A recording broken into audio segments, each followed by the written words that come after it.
There we go. Okay, good morning, everyone, and welcome to our second advanced group preparation session. This one is going to focus on our P2P requisition assets as well as the VILT asset for this particular subject. We had a great session last week, and I think that this one will hopefully be even better. I have a little demo planned for you also, and we will be doing the breakout sessions again. So let me go ahead and share my screen because I want to make sure you see all of the fantastic presentation stuff that we have going on. That I have received awesome help from CGI and our folks at InfoPro on. So I always want to make sure I'm sharing it so everybody can see it.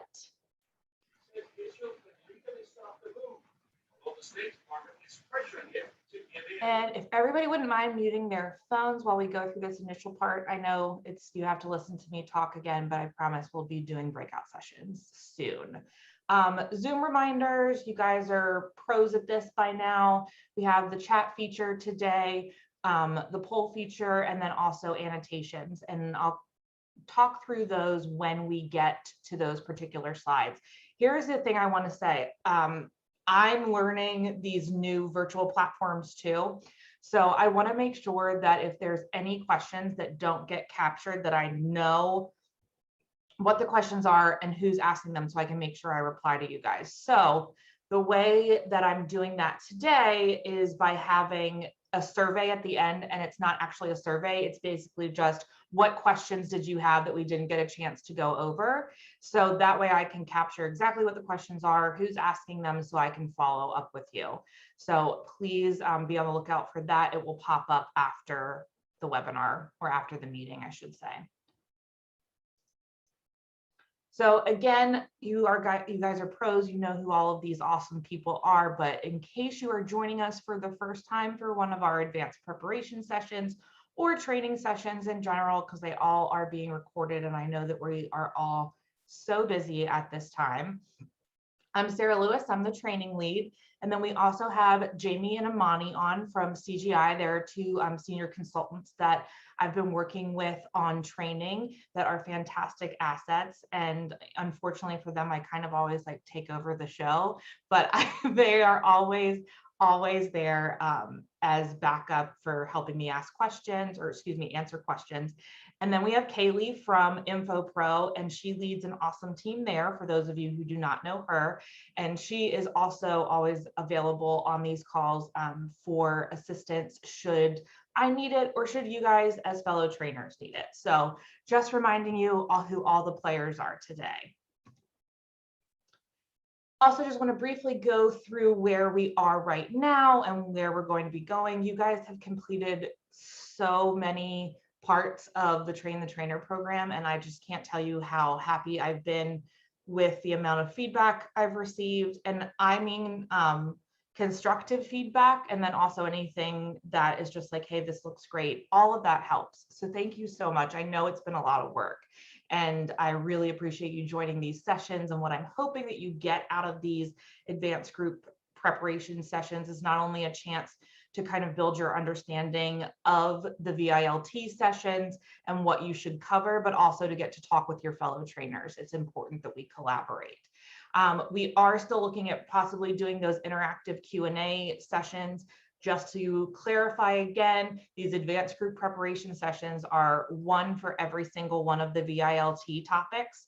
There are 6, but you as trainers will only be dealing with 5 because the 6th one is for suppliers only.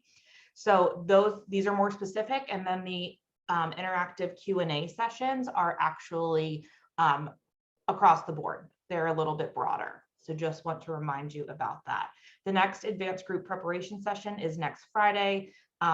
Invitations are forthcoming, and it will be on P2P orders. So that will be the next one. So get excited about that.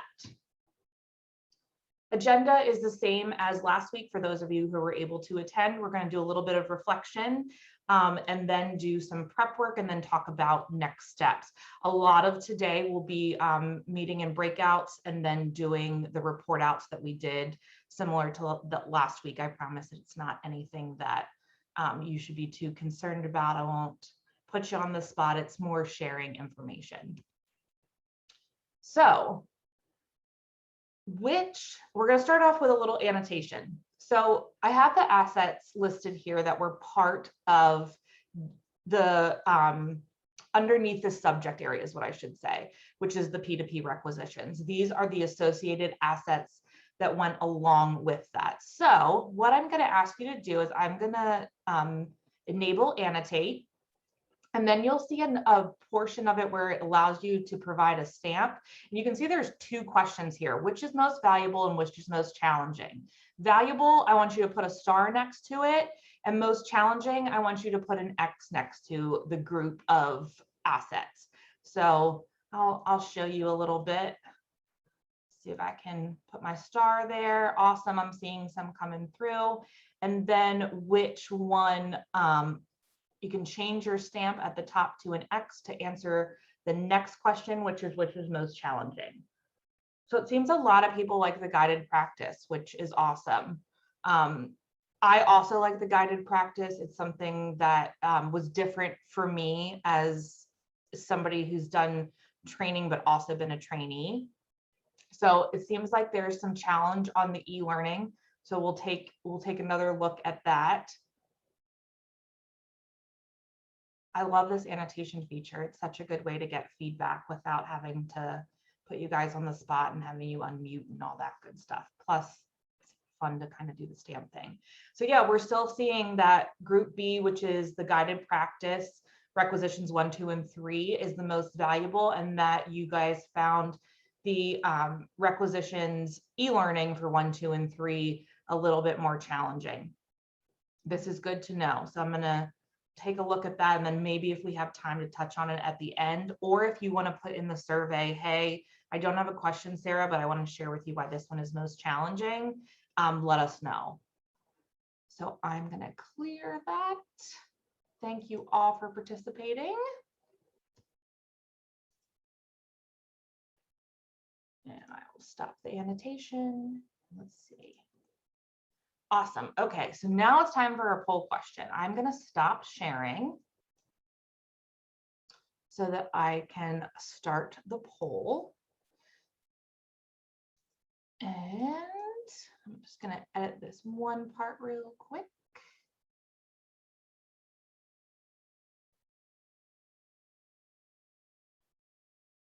And actually, instead of doing that, it says catalogs for requisitioners. So just know that it says catalogs for requisitioners, but we're talking about P2P requisitions. So I'm going to launch this and ask you to respond with what's your overall impression of the materials for P2P requisitions. I know it says catalogs. That's my fault that I didn't update it before today. That's from the last time. So we're seeing a lot of average. Okay, let's see if we can get a little bit more participation, and then I will share the results with everyone. This is one of the cool things about these virtual meeting tools. You can kind of see it in real time. I'm gonna wait till I get up a little farther. We're about 70% participation. I get up to like 75 maybe. One more, there we go. Okay, I'm gonna go ahead and end the poll and share the results. So we have a lot of average feelings, and I can kind of guess where that might be coming from. I know that there was a lot of feedback on the assets that have to do with requisitions, and we are absolutely looking at all of them. So I know that there were, I'll just touch on two things that I kind of saw across the board from the feedback, is that not all of our entities use encumbrance checks or ERP integration. So really kind of dial that back. And then also to be a little clearer about the capability of having catalog, non-catalog, contract, and non-contract. So that's what I'm thinking. Could be wrong, but hopefully you guys will talk about that a little bit more in your breakouts too. Okay, I'm gonna stop sharing those. And then let's head on back to our slide deck.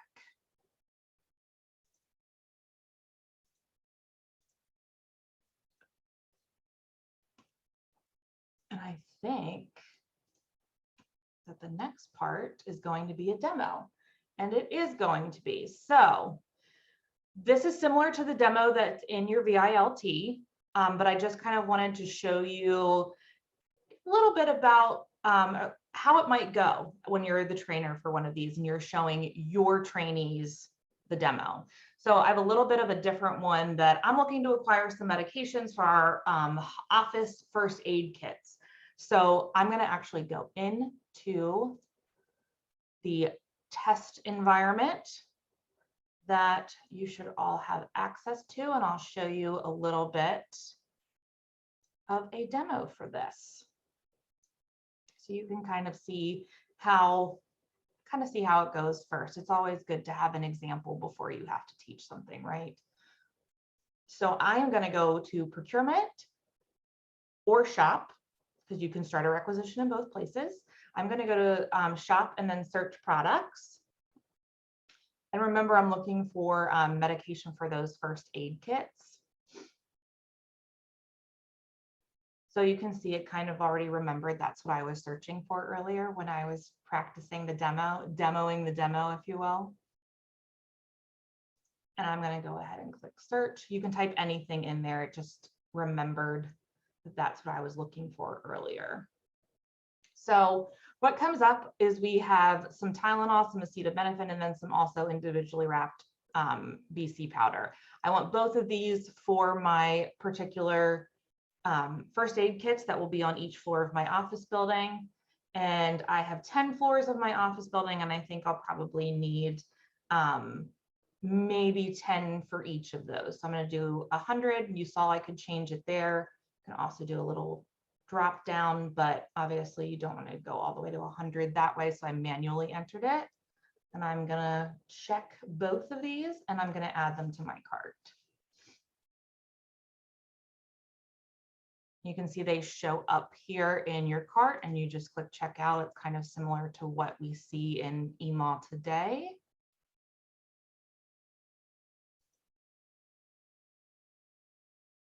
And then this will take you back to your requisition screen. So there are still some things that you need to fill out when you're doing an order, a requisition of any kind. This one is a catalog. Pick that PO category. This one's going to be routine. And then this also might change depending on what your entity's setup is. And then I'm going to do supplies, non-technology. And then here's the cool thing also is, let's say I realize, you know what, I need double what I thought I did of the acetaminophen. So let me go in there and I will update the quantity on that line item.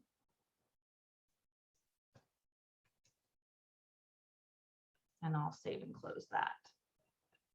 Remember, this is a testing environment, so it's not entity specific yet. You're all kind of set up under that DGS umbrella for right now, and things won't be as pretty as they will be in the production environment. So just keep that in mind.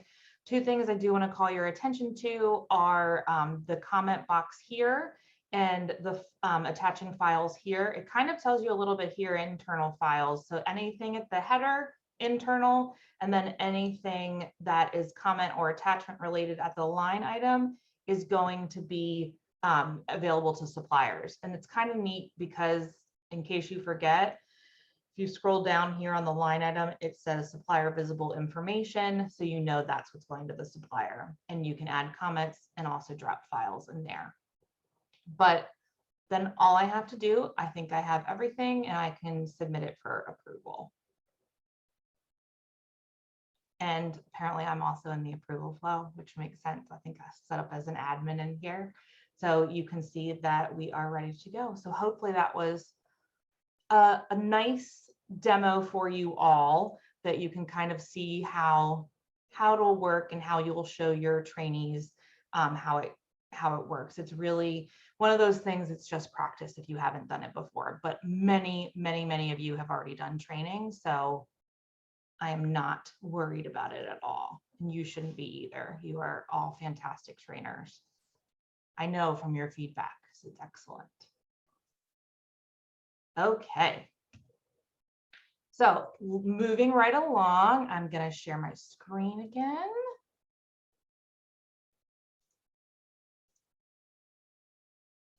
Sometimes I feel like I'm juggling on the Zooms because I'm like, no, I got it. I can control all of it. I don't need a coordinator. And then I'm like, oh, let me make sure I'm sharing, but it all works out well. I think I'm getting better with it every time.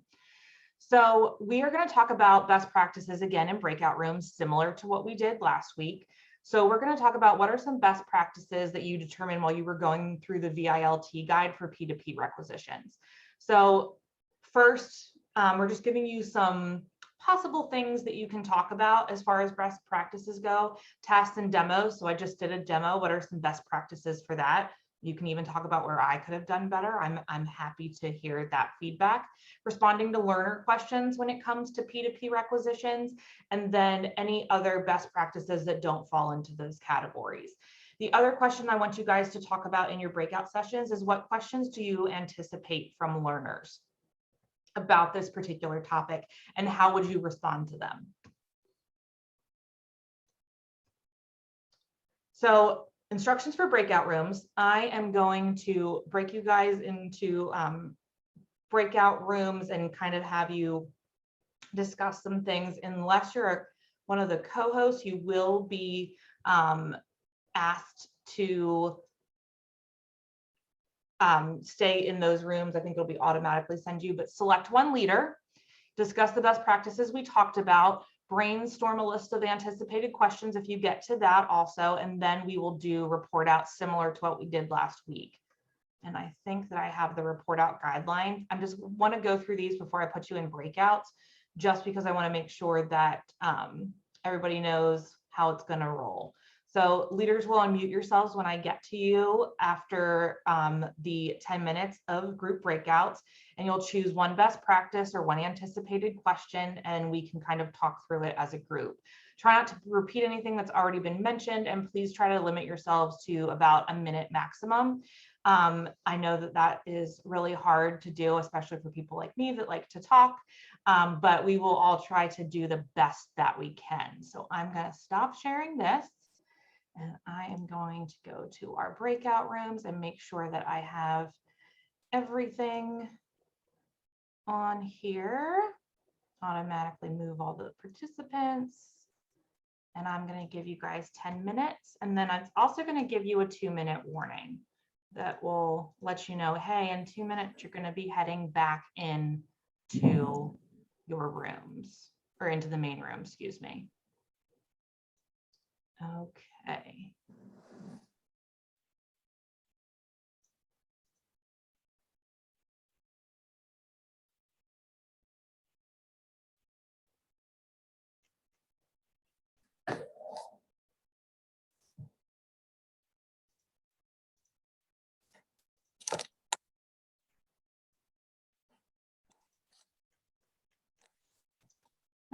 I don't know why all of this didn't do it automatically. Give me one moment.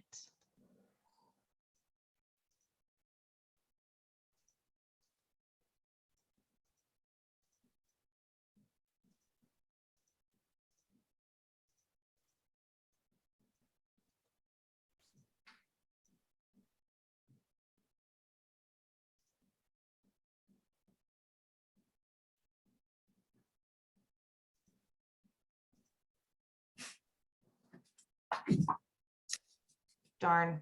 Okay, I must have done something that messed it up, but you know what? We're going to keep rolling, and instead of the breakout rooms, let's talk about this as a group. We can go through 10 minutes of actually 20 minutes, since we can't figure out how to do the breakouts today. It's always something with technology, isn't it? So what we can do is we'll just kind of do some open discussion, if that sounds good to everybody else. So what are some best practices that you all determined from going through the associated assets and then also through the virtual instructor-led PowerPoints? What types of best practices and what anticipated questions? Feel free to unmute yourself. Again, I apologize for messing up the breakouts. I thought I had everything ready to go, and I guess I do not.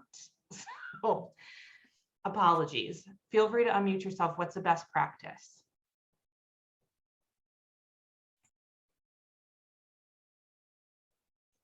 First, I feel like I have to understand it. And right now, I really don't understand it because it's all broken up into so many pieces. And there's such little tiny bites that I don't think it's coming together as one big bite that we need, at least that I need. And that's absolutely understandable. And that's the hard thing about the Train the Trainer program, is because it's a pilot, some things might be out of order, might not be that smooth transition that we're looking through, and that's absolutely understandable. And I'm just looking at the chat. You agree? I still have a lot of confusion on, and I know I'm going to get a lot of questions from my users, is, you know, you've got the contract search, you've got the punch out catalog search, and for punch out, some are contract, some are not. So I know I'm confused. My end user is going to be very confused on which are the contract punch out catalogs. Where do I go when I want to order through the Colonial Scientific punch out catalog? Do I go to the punch out catalog search menu tool, or do I go to the contract search tool? And how do you determine in the punch out search tool which are contracts and which are not? Awesome. Okay, I'm making notes of these so I can make sure that you guys have some answers that you can also refer back to, because I know that has been one of the questions about, and Amani's taking notes. Thank you, Amani. So I can kind of continue to facilitate. That's been one of the things that people have definitely expressed some confusion over, is that, hey, can I still do non-catalogs? What's a contract? So there can be catalog items that are non-contract or contract, right? And then there can also be non-catalog items that are still on a contract. So you'll still have that capability. Does that help a little bit? What are some others feeling? No, it doesn't really help me, to be honest with you. It's just, I want my users to know specifically if they want to order off the contract, that they're going to the right place to order off the contract. I don't want them to go to a punch out catalog for items that are not You have the blue bag with you. Contract. Yes. Awesome, understandable. We will. Yeah.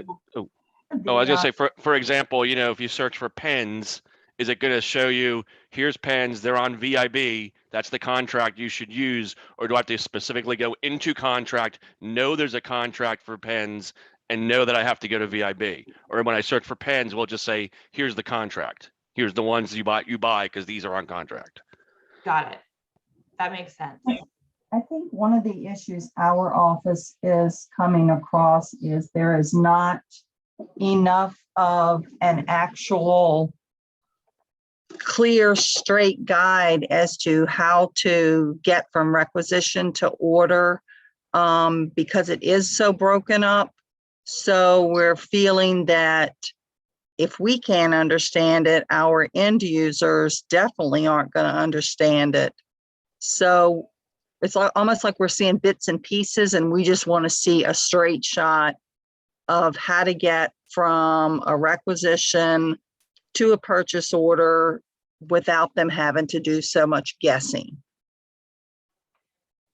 Absolutely, and that's understandable. And that's what I'm hearing what you said, Lethea, is that you want to see that straightforward. Here's how it's going to look.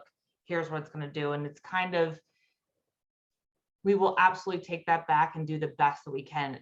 We're in an interesting position, all of us, right? Because we're trying to also do testing at the same time because of the super tight timeline that we have. So we are absolutely, hopefully, going to provide some clarity on that. I know the testing environment, we had some issues logging in, but hopefully that will be helpful as well. Are you playing around in the test environment yet? What's everybody feeling about that? unfortunately for me, it's so glitchy and there's so many things that you are supposed to be able to do that you can't do that it doesn't really do anything for me yet. Yeah, I agree. I tried to create, like, follow along with the demo that we're supposed to do. And I think one of the things was you should be able to copy a line item. And when I tried to copy a line item, the line items just disappear. But then when I get out of it and I go back in, it looks like it worked. But when I'm trying to actually show how to copy it, it's just disappearing for some reason. I'm sorry. Yeah.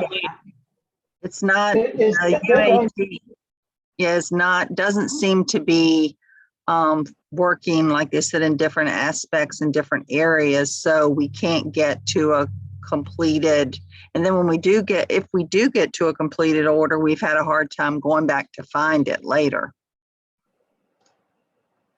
After you've completed one, you can't go back and then find it.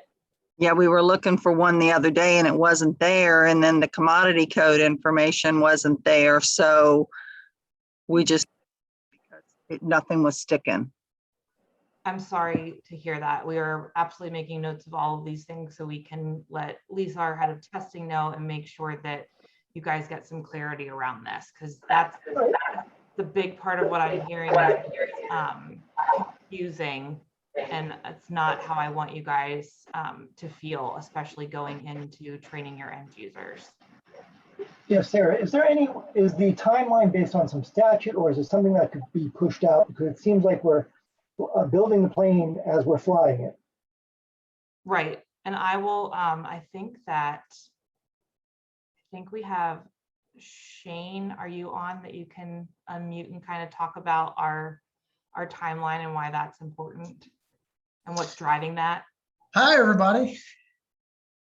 The timeline is built on the end of the existing contract, and the timeline will not be pushed out. We're going to be going live January 3rd, guys. And yes, we are building the plane as it's going down the runway. Agreed. That's one of the more difficult things about what's happening, is that we had a very, very compressed schedule to launch with this. And I have been listening and responding to some of your questions in the chat, and we're going to take all this, as Sarah mentioned, we're going to take all these concerns down and hopefully give you guys, make some improvements, particularly around the requisitioning area, so that you guys feel like you have a clear path, that it is a little bit more clear, particularly for your end users once the end user training starts, where you guys can feel like you're comfortable getting transactions out the door. Thank you, Shane. Appreciate you jumping in there. Do we actually have a date where we can actually start training with our groups? Because we need to be able to put something out in advance to alert them to this timeline. Absolutely. So the good thing about how we're advancing is that the Requisitioners training journey, all the assets that are part of that will be available before anything else is. So that will kind of give your end users the ability to go through the self-paced training before they get to the VILT with you. And we are looking at that at sometime, hopefully mid-November, that we'll be able to have that available so that your end users can go through that. And will there be written documentation? Because it's very beneficial to have the written documentation so that if you have notes or questions, you have something to jot it down by. Looking from screen to screen, it can get difficult to manage where you are. right. Agreed. There needs to be some training guides, some actual guides. And we are definitely working on training guides as well. I do want to say the virtual, I know that this is a new way of learning, but you've still got a lot of state employees that are. I'm sorry, who's ever speaking? I can barely hear you. I'm saying you still have a lot. Can you hear me now? Yes. Okay, you still have a lot of state employees that, and excuse me for using this word, folks, old. And I get that this is a new way of learning, but we've also got to realize that these self-paced a lot of end users aren't procurement people, so they're not going to have the time to do their job and then sit through self-paced and then sit through a virtual led one and then look at guides. We need guides to begin with. That should be the first thing, and then let them build on with the self-paced and the virtual, because that they can go back and get clarification. Just my opinion, but it's almost like it's backwards in regards to how it's being presented for it to be the most easily comprehended. Sure. Agreed. And I saw something about that. Please, Sarah, please don't underestimate the cry for simplicity with the training guides. Certainly not underestimating anything, taking the feedback as best I can, and we will do the best we can with what we're hearing. What I will say is similar to what we've gone over before. What this training program, why there are so many self-paced things, is so that it can be more flexible for folks, right? So that they can kind of jump to it, jump back and forth, because there are so many things going on. So that's why we're looking for that. And why it's set up that way, that we're not asking people to join in a classroom or in a virtual classroom for most of the training. Most of the training is that self-paced to allow for flexibility, so that all the users, no matter what is on their plates, should be able to learn at their own pace.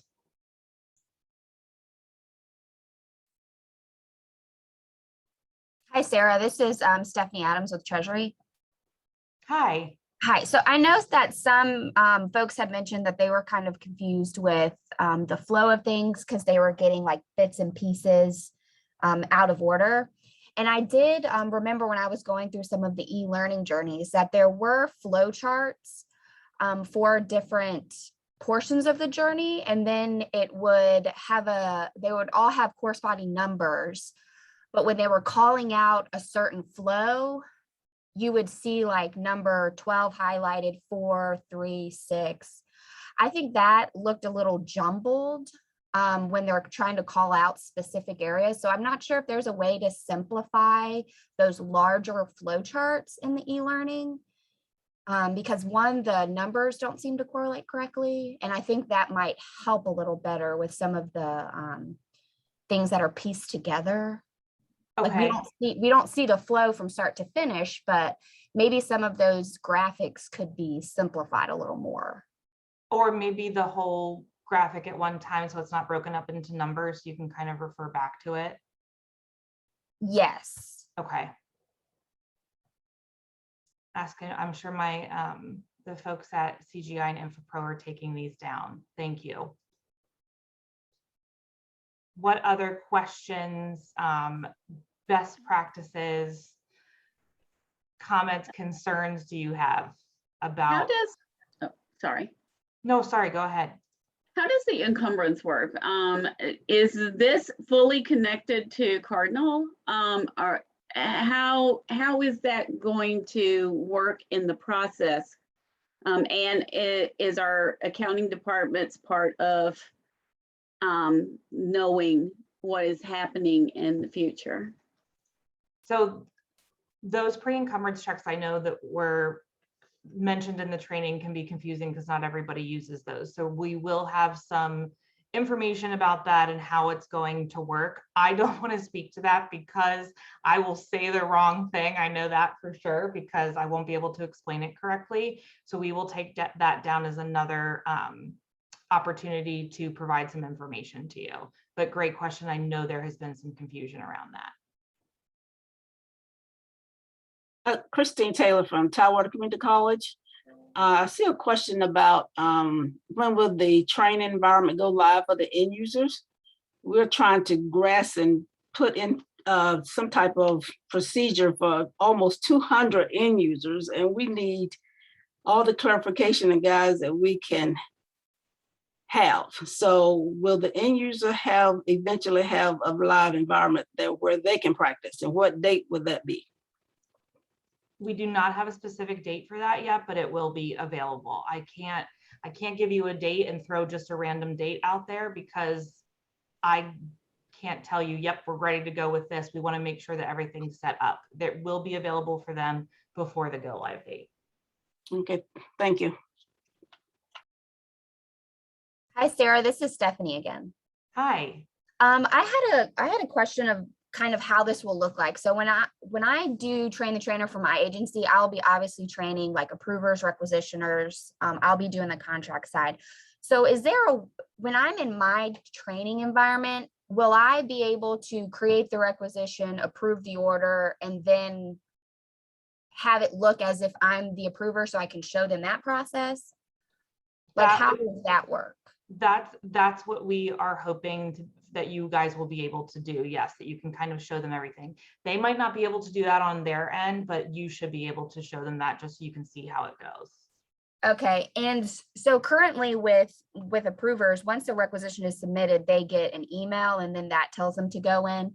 Is that essentially going to be the same process? Like they'll be notified? I believe so, yes, that they will be notified that there's something that's in their approval flow. Yes. Hey, Sarah. Yes, it's Shane. Yes. There you go. Okay. There's still email notifications for approvers and yes. Okay, so that obviously won't, like when we're in the training environment, that's obviously not going to happen, but that's something that we need to be able to tell them either in a Correct. guide or something that they're still going to see that. We might not be able to show them, but it's still going to be coming. Absolutely correct. Yes. Okay.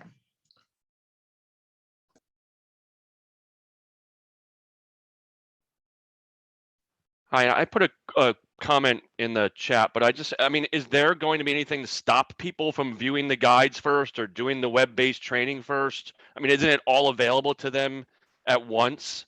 I mean, even it looks like the guides are at the end, but can't you just open the guides up? Because I mean, won't it really be up to the agency on what they have to complete and when they have to complete it? So if the agency says the training guides are available now, web-based training has to be done by the end of January, and we'll have a couple of instructor-led trainings in January. Is that, I mean, is there really, who's going to require them to complete the training? If the agency decides we don't care, they will just send them the training guides. Is there anything to stop that? Or, I mean, is or if the agency decides you have to do everything and complete it. So I'm just a little like, what's available when, or is it like you have to complete this before this opens up for you? The only thing that's going to be like that is we're recommending that the training, the learning journeys that are assigned, that they go through those first, and then it does open up everything else to them.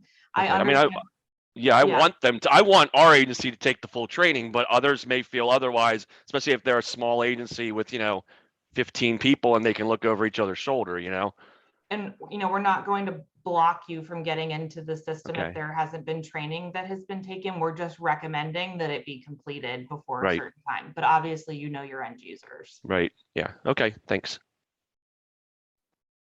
So January 3rd, we are absolutely starting with the new system. And there's no ifs, ands, or buts about it, even if we don't have all of our individuals trained. Yes. And Eva customer care is fully up to speed on all this. So Because they're going to get a lot of calls. remember that. Well, so let me jump in, Sarah. Yes, everybody's up to speed on this. We understand the undertaking that ideally nobody wants to work on the timeline that we have right now. A switch for an enterprise system of this size, the size of Eva, traditionally you're talking 24 to 36 months to do that. And we have been put in a position as a project team where we were given the time that we have, and we're making our best effort, both our contractor and CGI, their third-party vendors, and the staff here at DGS and DPS. We're going on January 3rd. We understand that the support that'll be necessary on the back end of this, probably through the first quarter of 2022, if not longer, is going to be immense. customer care will be prepped to handle and triage the issues.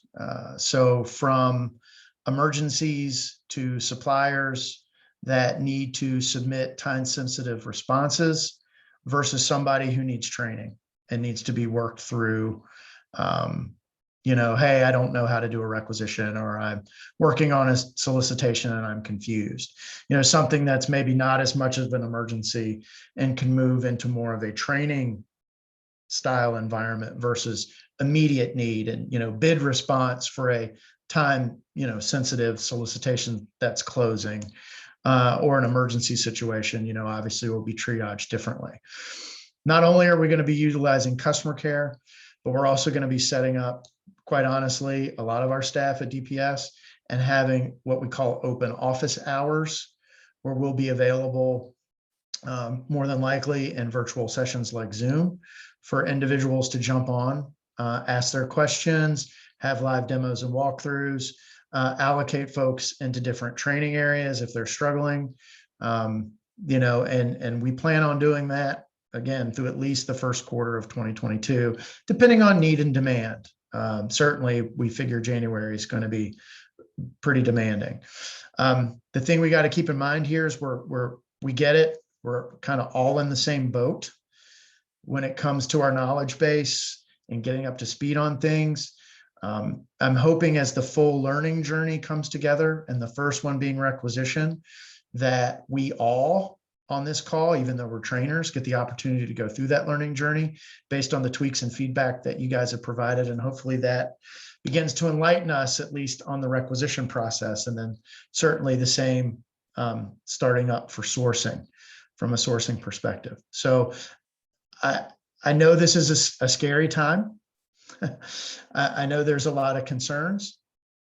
And I know it's going to be November next week. And, we're down to basically 60 days. The one thing I can commit to you is that we're not going to flip the switch on you on January 3rd and then walk away from this. Training is going to continue to be available. Support more than we've ever given as far as access to different resources and people at DPS is going to be, greater than it's ever been. I mean, our focus is going to need to be that we have staff available for you, to help you, to train you, to answer your questions, to get you through these issues. And we know it's going to be immense. I know that may not make anybody feel any better, but we're along with you on this ride.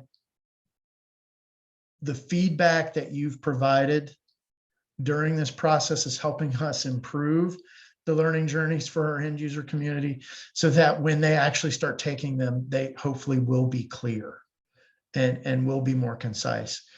And here's the thing, the feedback loop doesn't stop either in November or December or January or next year. That we'll continue to take feedback. We'll continue to work with CGI and InfoPro to tweak these materials, enhance them. It's that's kind of our commitment to you. But again, I get it. This isn't an ideal time frame that we're working under, but we're going to make the best of it. And I'll just say it again. You might be getting sick of me saying it. We're here for you. We're not going anywhere. We're all in this together. And we're ready to do the best we can to support you and make this as painless as possible. So again, I hope that helps, Sarah. Sorry to break in, but No, I'm seeing a lot of that and just want to make sure I jump on that. So absolutely. No, thank you for jumping in. And I think too, we have Summit coming up. That's going to be exciting. We're doing some different things there. And also, hopefully this will make you feel a little better that, we have all been working through a hard time anyway because of the pandemic, right? And we were able to do great things during that time. And I'm not just talking about DPS, I'm talking about all of us. So know that we can do hard things. We will continue to do hard things. And while they might not be perfect, we're gonna do the best that we can, all of us, because we're all in the same boat, like Shane said, and we're not gonna just drop you off in evil world and be like, see you later. We will be here for that support. But it's good that we hear this feedback, like Shane said. So I'm not sure if maybe anybody thought about what best practices for this particular subject area and what questions you anticipate from orders. We did kind of talk about both of those, but if there's anything else that anybody wants to touch on, please feel free. This is your time. Maybe it's a good thing that I couldn't get the breakout rooms to work today. Maybe that allowed us to have this bigger discussion. So what else do you have?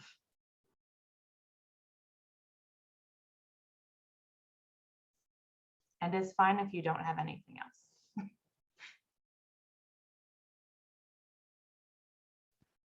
I'm just curious because it sounded like there were some concerns over not being able to see the full, because we've been jumping around in the trainings, as we are reviewing them.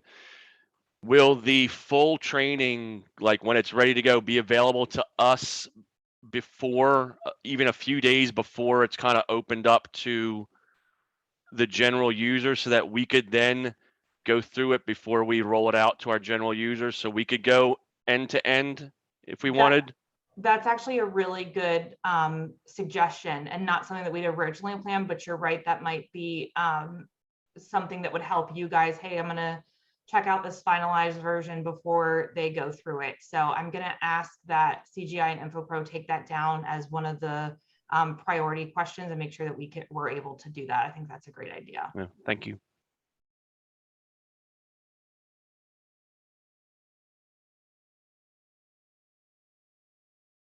Anything else? My name is Rafaela Watson, and I'm with Tidewater Community College, and I would like to ask something pertaining to the small purchase charge card once they're loaded in the system.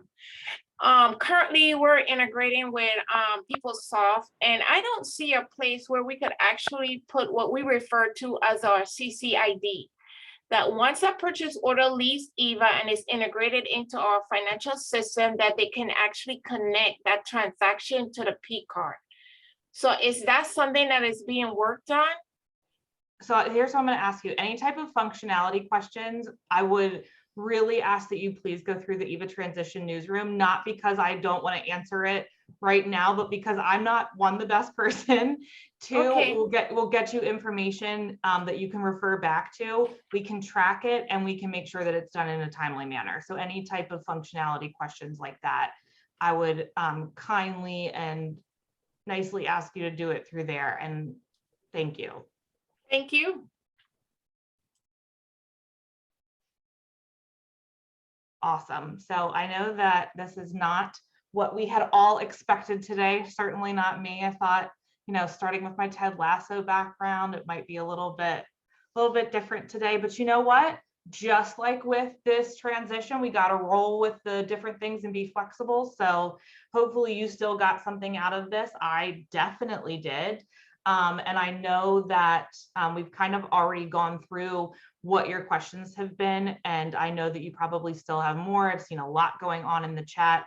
Please, please, please take a moment. I'm going to probably end us a little bit early if nobody else has anything that we need to, just so you have a little bit of time between now and maybe your 11 o'clock meeting to fill out questions in the survey. I call it a survey. It's not really a survey. It's just, hey, what questions did we not answer for you, so that we can make sure that we get that feedback.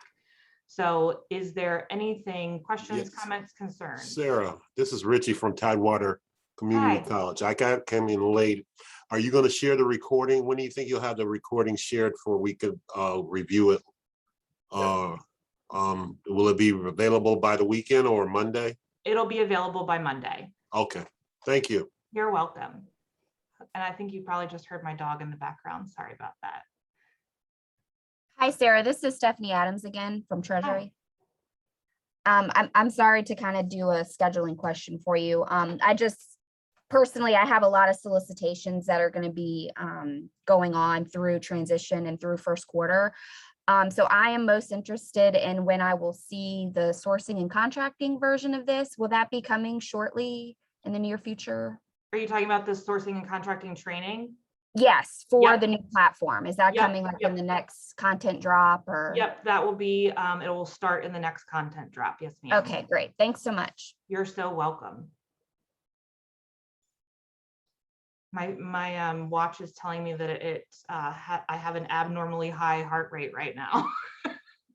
So if there's nothing else, I'm going to go ahead and stop the recording and close the meeting. Again, thank you guys so much for your feedback. You're all awesome trainers.